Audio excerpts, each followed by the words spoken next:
Singing City is a community of people from all walks of life who happen to be singers, good singers, who want to make a difference by spreading love and spreading music. Singing City is reaching out to all communities. We're a family that is strengthened by our leader, who's very spiritual. We try so hard through music to reach everyone. And so I believe, because of Singing City's history and its mission, that it really does, that is part of its mission, to bring more justice into the world, to bring the places which have less, to kind of enrich them and to make the world more whole. When you bring a choir together and you can have people from opposite ends of the socioeconomic spectrum, totally different faiths, no faith, but the music creates a level playing field. And what's prized is community and working together. And so in our particular society, that is desperately needed, where we feel connected.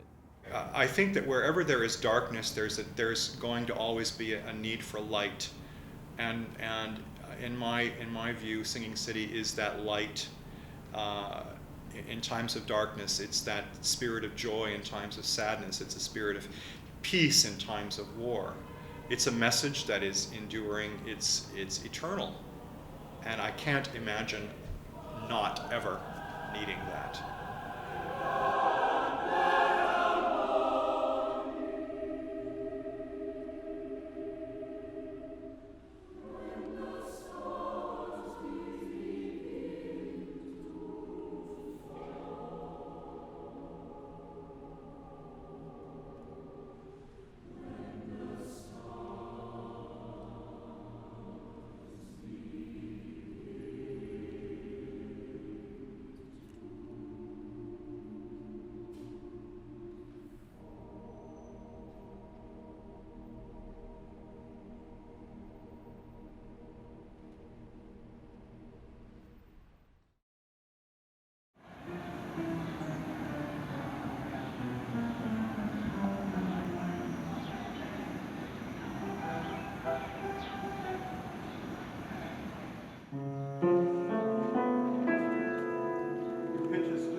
Singing City is, to be sure, we're in a really unique time. We're in a time when attention spans are shrinking. We're in a time when people are not, by and large, not willing to step up to the plate and volunteer their time and the talent. So I really view Singing City as a countercultural experience. We're not of the culture, we're against the culture. And to that end, we're against the culture because we require people to come to rehearsals, and the rehearsals are very demanding. It's every single week for 2.5 hours. We have lots of extra rehearsals. We require people to come to concerts. We require people to come on time. We require people to make a commitment to the entire message of Singing City. That's pretty countercultural. And to me, being countercultural is an exciting thing. And the only way we're going to change the culture is to not be of it, but to show that there is a different way, that there is a better way.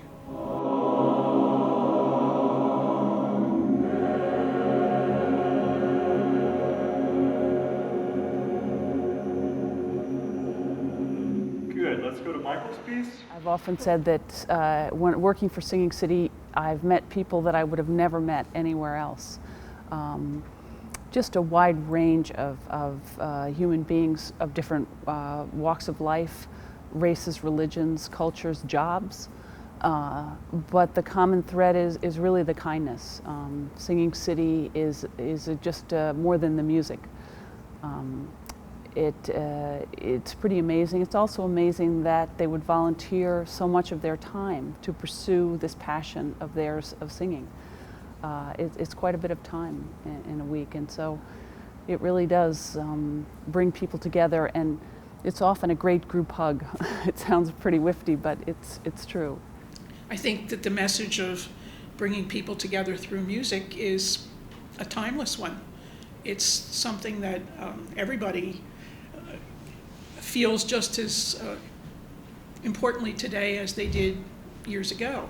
They maybe don't get up and make testimonials at every rehearsal, but after each concert we do, we get a lot of feedback from the choir members and their friends who have come to listen to the music, or perhaps like to see the winter concert when we have a lot of youth choirs. And the pervading comment always is how wonderful it is that all these different groups of people can get together and share a common experience of music. It was a gift to me. And in fact, the way I felt about my years in Singing City, it was like being enrolled in a lifelong music appreciation course that I never could have put together for myself, never could have bought. I mean, I thought of the different places we performed, the different orchestras we performed with, different music directors. There is no way I could have, even a college music class, in one class, you couldn't have gotten that. Yeah, in 2004 I was hospitalized. I had to have an operation, and some members of the choir came to my room and sang, and it was really neat. And my roommate and I really did enjoy it. But that's an example pretty much of how family Singing City is, I think, and that's one of the things that keeps me in the choir. That it's really close, and the people are really good.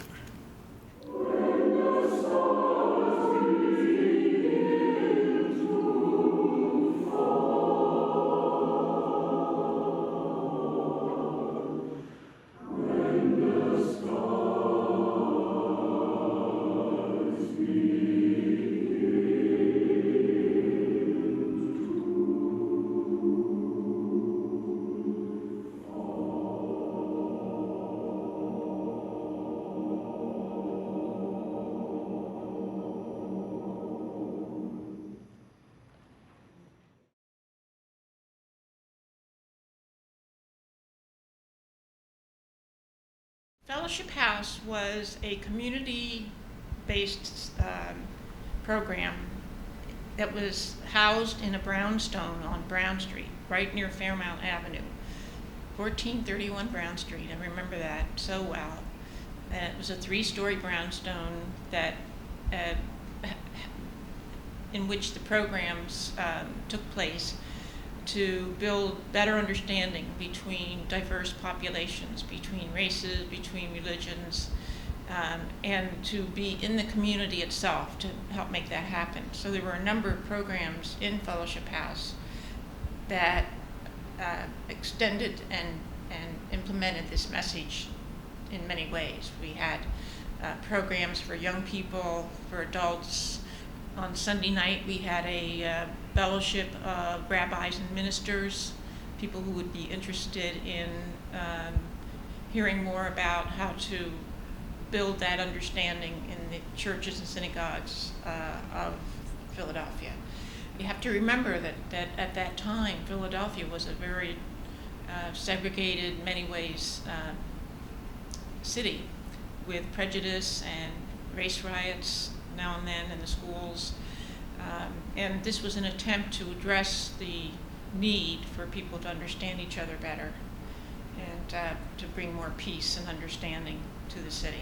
I was raised in Philadelphia and taking voice lessons at Settlement School of Music.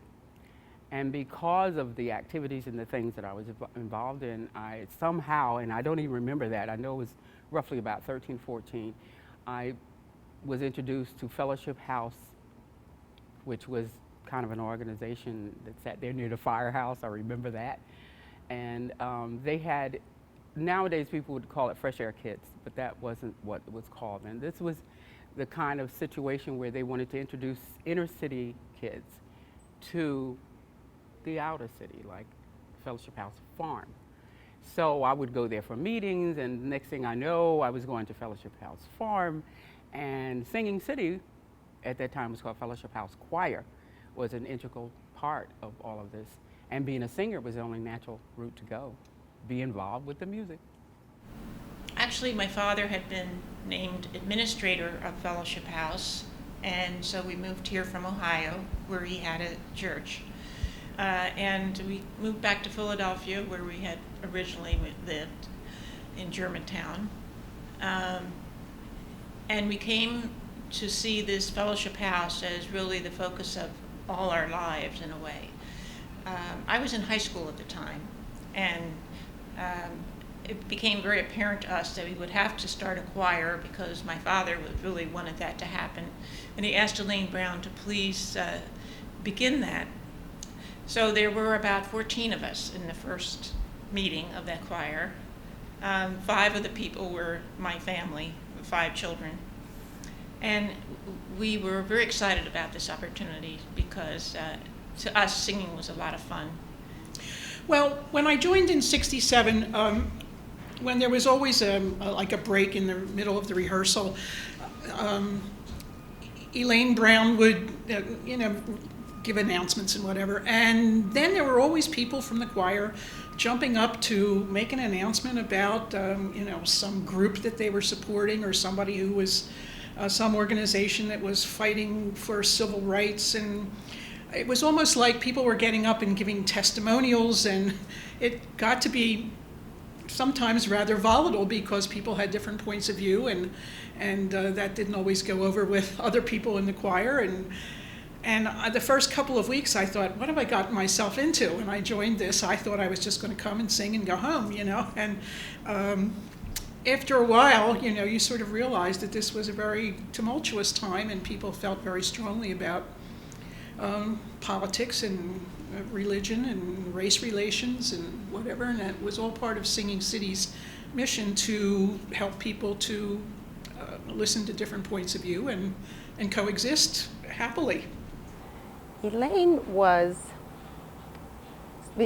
seemed to be bigger than life. She was a very precise person who expected very much of herself and expected very much of other people.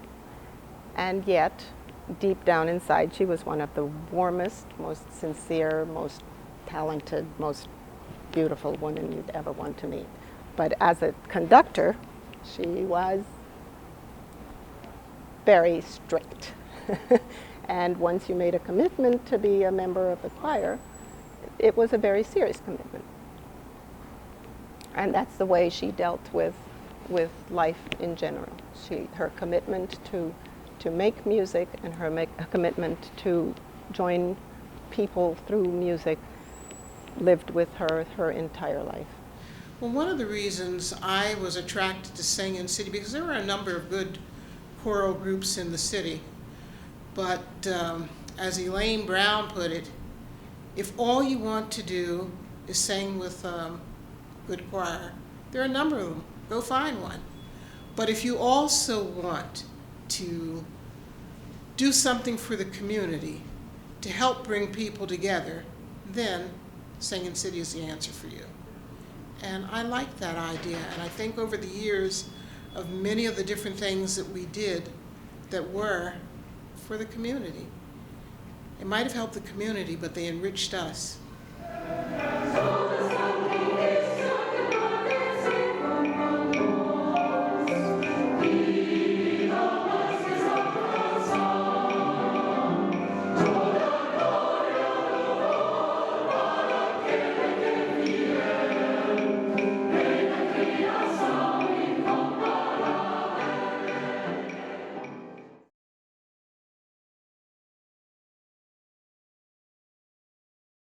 We were given an opportunity to go on a Southern tour.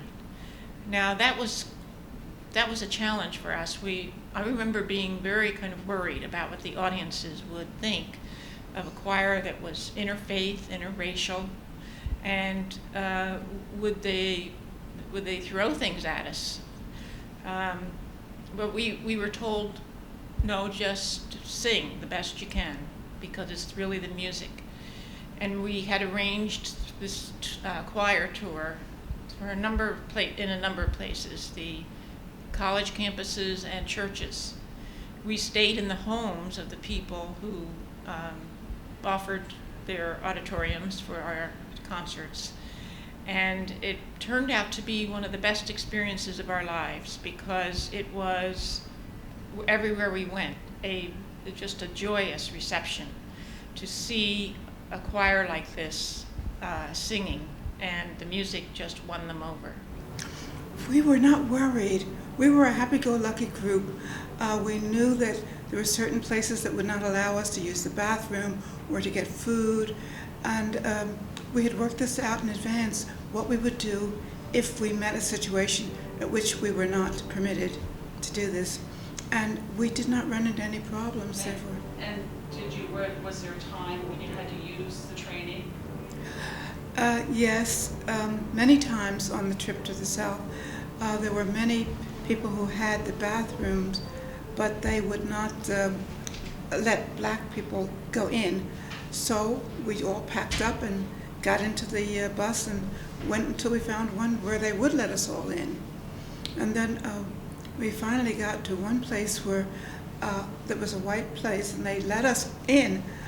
And it was really nice because the man who worked there cleaning shoes, he came out and he said he was so proud of us. Was he? He was black. Well, we were prepared for them. We always had training for it. At Fellowship House, there was a course called Incident Control, and we were taught how to respond when you're confronted with an incident of bigotry. You know, how do you respond when somebody says something disparaging about a damn Jew or nigger, or use words like that? And how do you respond to it? How should you react? We learned exactly what to do, how to act and how to face those situations. So it's not like we just went on the bus. It wasn't that. It took weeks of preparation. But part of the learning in those classes was because we sat with people different from us. Yeah. So that we all heard this. We all took this in as a mixed group. The choir was a perfect example of what we were trying to do. It was not what we expected. We had expected maybe a little bit of something against the integration of the choir and the diversity that you saw in the choir, but that didn't happen. They loved the music. They loved the concerts. We got standing ovations, and it really impressed on me the fact that music does change people. It does bring them together.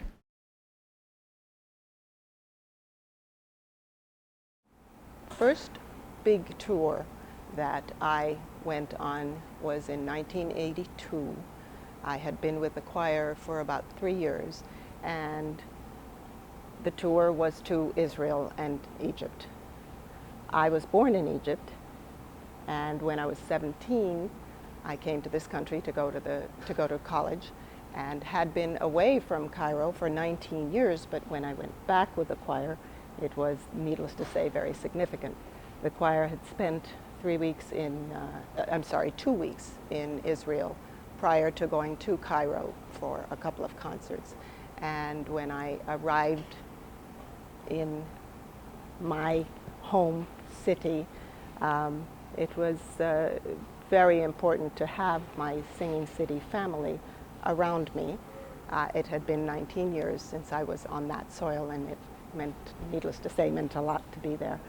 The reason we went was because Zubin Mehta, who was then the director of the Israel Philharmonic, invited Singing City to come and sing with his orchestra in Tel Aviv. And we did 8 concerts, I believe, with the Israel Philharmonic. As I grew up in Cairo, the religious thing really did not affect us as kids growing up in school. My closest friends were either Muslim or Jewish, and my family was Christian, is Christian, and the three, as far as we were concerned, religion really didn't mean anything to any of us. It was it was the friendships, and so going to Israel as a former Egyptian citizen really didn't affect me at all. The similarities between the cultures are so much greater than the differences, and the differences tend to be political, and there's really nothing political about Singing City or me, really.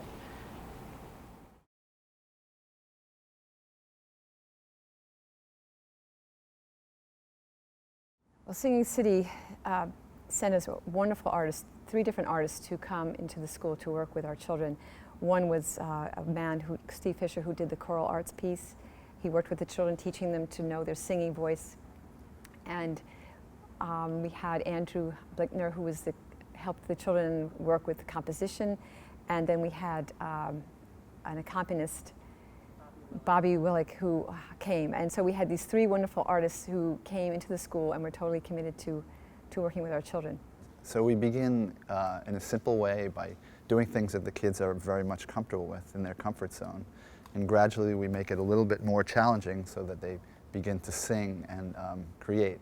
But the kind of magical thing about the process is that once they kind of let go and are really start letting go and really taking part in it, you could see that their bodies are kind of transformed, and they're infused with energy, and there's some creative flow and creative spirit going through them. So I think just the actual process itself is a lot of fun for them. We look for schools that do not have, because of economic challenges, don't have the opportunity to provide music to the students. And often these are children with, coming from challenging backgrounds in terms of socioeconomic status. But children, like all children, that have an enormous capacity to make music and to express themselves through music. And one of the great things, one of the many great things about Singing City is they really do the whole piece. It's not just about working with the children, which is so important, but it's also in doing things that are going to involve the parents showing up, getting their children to show up, and it's also about us coming together, many different cultures, and listening to one another, which is so, so important. In the world today, all of us could benefit from that. So the choral experience is really about listening to one another, and that's something that we don't really do very much. We don't do a lot of that kind of thing in the schools.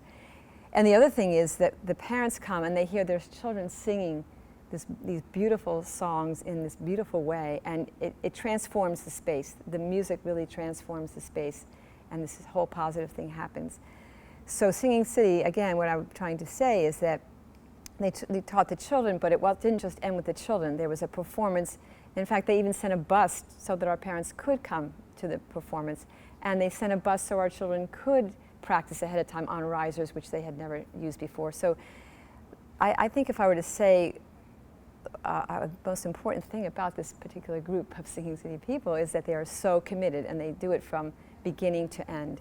Well, I think there's an intrinsic human need. There's a deep need for creativity, and it's profoundly satisfying. And it's also, like in a spiritual way, it's an incredibly satisfying experience, just on many different levels. So I think just the actual process itself is something that is a joy for them, that they really love to do. And then to hear their own songs reflected back, to hear them at the sharing session, and to have really the love of the community and their peers, to hear their song and say, wow, I wrote that song, like I did something really special, I could do this.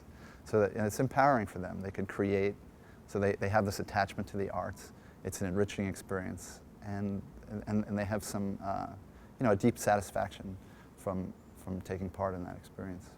The fact that Singing City has as their mission to early on to perform in integrated settings, when they were telling me about that, I thought, yes, this is the group, because not everybody believes that, and the tone is set, and that's why their commitment with this professional, wonderful choir with these wonderful artists who, in their own right, are just amazing people, have this commitment to be in the school, a little school that nobody probably even ever heard of or might, to come in and work with kids, just kids, and bring the best skills that they can to the children is the thread, because our children, historically speaking, people really didn't care what was going on in some of the places where our children have been. And so this is a new day and a new expectation that all children should experience this joy and this beautiful music. I truly believe that Singing City is providing an incredible and urgent opportunity for these children to channel and express the challenges in their lives in a way that heals them. I feel really very lucky, very fortunate to be a part of the organization Singing City. It represents as an institution, great ideals to help make the world a better place and to bring joy and beauty into the world. So what a great organization to be a part of. Singing City has a mission of uniting people through music, and its work is based on the three pillars of its mission: performance, education, and outreach. Performance at the highest artistic levels, education in terms of our work in the schools, working with students who have very few other artistic and creative outlets, and outreach into the community through our performances in nursing homes and retirement communities and other places where people, again, have limited access to the arts. Can Singing City endure in a culture that doesn't value things of enduring value? I think that's a great question. In my heart of hearts, I believe that it can, absolutely, because once we get a singer hooked, they're hooked, and happily, it doesn't take too much to get them hooked, because the minute a new person comes into this choir, they meet another choir member who's already hooked, and they get it very quickly. Well, I hope that 100 years from now, someone will be being interviewed because they belong to Singing City, and that Singing City will have grown. I just feel that we are about community, and it's a very satisfying, wholesome situation for me to be a part of Singing City. I'm only tired of it in the summer. I need a rest because we go breakneck speed throughout the year. We're so busy. But I just think that we're about community, and we show that in our relationships with each other. When we're together, we're not just singers or performers, we're humans.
When Singing City comes to mind, I say I rejoice because I know it's going to be the end of a wonderful week. Year after year after year, you come to celebrate music, celebrate life, celebrate teaching, celebrate the whole wonder of what you do and what we do. So it's a very honoring and jubilant treat for us, and thank you.